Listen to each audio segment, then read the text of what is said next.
அரைக்கீரை பொரியல் செய்கிறதுக்கு நான் கீரையை நல்லா க்ளீன் பண்ணிவிட்டு பொரியல் பண்ணிக்கலாம். இது கடைவாங்க, நான் பெரும்பாலும் கடையிறத விட பொரியல் பண்ணிடுறேன். இப்போ பாருங்கள், நான் ஒரு 100 கிராம் போல் சின்ன வெங்காயம் கட் பண்ணி வச்சுருக்கேன். கொஞ்சம் தேங்காய் பூ திருவி வச்சுருக்கேன். இதை வச்சு நம்ம பொரியல் பண்ணலாம் வாங்க. இப்போ ஒரு 2 ஸ்பூன் எண்ணெய் ஊற்றி கடுகு உளுந்து போட்டு ஒரு 4-5 காஞ்ச மிளகாய் போட்டுக்குருவோம். நல்லா சின்ன வெங்காயம் சேர்த்துக்குருவோம். இப்போ கொஞ்சமாக வதங்கினோடனே கீரை எடுத்து போட்டு கொஞ்சம் உப்பு போட்டு சின்ன ஜீரகம் போட்டு பூண்டு தட்டி போட்டு மூடி வச்சுருவோம்.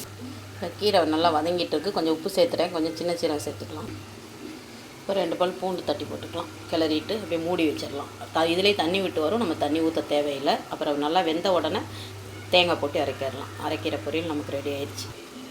இப்போ பாருங்கள், அரைக்கீரையில் தண்ணி விட்டு வருது பாருங்கள். நம்ம தண்ணியே சேர்க்கலை, இருந்தாலும் தண்ணி விட்டு வருது. இன்னும் கொஞ்சம் வற்றின உடனே தேங்காய் போட்டுக்கலாம், இறக்கிடலாம். பாருங்கள், தேங்காய் போட்டாச்சு. இப்போ நல்லா கிளறி விட்டுக்கிறோம். இப்போ சூப்பரான அரைக்கீரை பொரியல் ரெடி ஆயிடுச்சு. நம்ம வீட்டில் பாருங்கள், சூப்பராக ரெடி ஆயிடுச்சு. இந்த மாதிரி செஞ்சு பார்த்துட்டு கமெண்ட் பண்ணுங்கள். வீட்டில் இன்றைக்கி சூப்பரான சாப்பாடு. குழம்பு பார்த்திங்கன்னா மொச்சக்கொட்டை, அதுக்கப்புறம் பூண்டு போட்டு புளிக்குழம்பு கெட்டியாக வச்சுருக்கேன். அதில் முட்டை வச்சு போட்டிருக்கேன் பாருங்கள், சூப்பராக இருக்கும். அரைக்கீரை பொரியல் ரெடி ஆயிடுச்சு. சாப்பாடு ரெடி ஆயிடுச்சு. சுட சுட சாப்பாடு. அவ்வளோதாங்க இன்றைக்கி நம்ம வீட்டில் லஞ்ச் மெனு. சூப்பரான லஞ்ச் மெனு.